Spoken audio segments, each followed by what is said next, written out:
এখন খুবই খিদে লাগে কিন্তু হাতে কম সময় থাকে, তখনই ঝটপট করে আমি এই রেসিপিটি বানিয়ে নেই। এটা বানাতে কিন্তু খুবই কম সময় লাগে। আসসালামু আলাইকুম, কেমন আছো সবাই? আশা করি সবাই ভালো আছো। আলহামদুলিল্লাহ, আমিও আল্লাহর রহমতে ভালো আছি। তো এই যে আমি এখানে চুলায় একটি প্যান বসিয়ে দিয়েছি পরিমাণ মতো তেল, পেঁয়াজ কুচি আর রসুন কুচি। তো আমি একটু ভেজে এটাকে নরম করে নিব, লাল লাল করে নিব না। যখন নরম হয়ে আসবে তখন আমি এখানে দিয়ে দিব টমেটো কুচি, গাজর কুচি, মটরশুঁটি আর কাঁচামরিচ কুচি, সামান্য পরিমাণ লবণ। তো দিয়ে আমি সব কিছু নেড়ে চেড়ে একটু এই যে ভেজে নিব।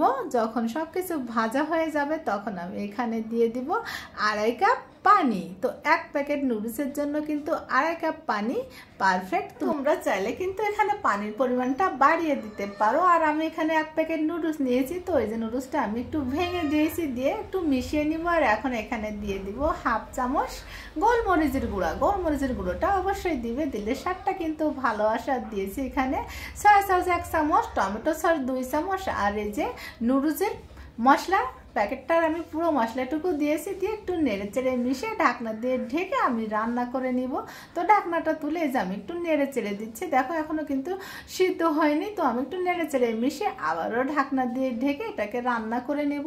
তো 2 মিনিট পরে যে আমি ঢাকনাটা তুলে আবারও একটু নেড়ে চেড়ে দিচ্ছি। এ পর্যায়ে কিন্তু নুডলসটা পুরোপুরি সিদ্ধ হয়ে গিয়েছে। তো আমি এখানে 1 চামচ কর্নফ্লাওয়ার একটু পানি দিয়ে গুলিয়ে নিয়েছিলাম, তো সম্পূর্ণটুকু কর্নফ্লাওয়ার আমি দিয়ে দিয়েছি। দিয়ে একটু নেড়ে চেড়ে এই যে মিশিয়ে দিয়েছি। আর এখন দেখো ঘনত্বটা কিন্তু ঠিক আছে।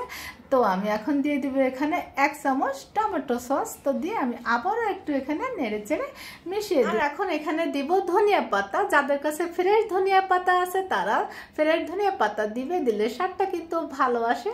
আর যারা পছন্দ করো না তারা এটা স্কিপ করতে পারো। আমার কাছে একটু ফ্রোজেন ছিল, তো আমি যে দিয়ে একটু নেড়ে চেড়ে মিশিয়ে দিয়েছি। আর এখন কিন্তু আমার সুপি নুডলসটা রেডি হয়ে গিয়েছে। তো আমি এখন নামিয়ে নিব। তো এই যে আমি নামিয়ে পরিবেশন করে নিচ্ছি। দেখো কতটা লোভনীয় হয়েছে দেখতে। এটা না খেতে অনেক বেশি মজার ছিল।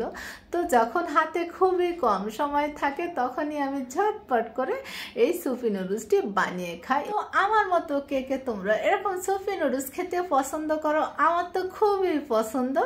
তো তোমরা একবার হলো এটা ট্রাই করে দেখো। আমার মনে হয় বাসার ছোট বড় সবাই অনেক মজা করে খাবে।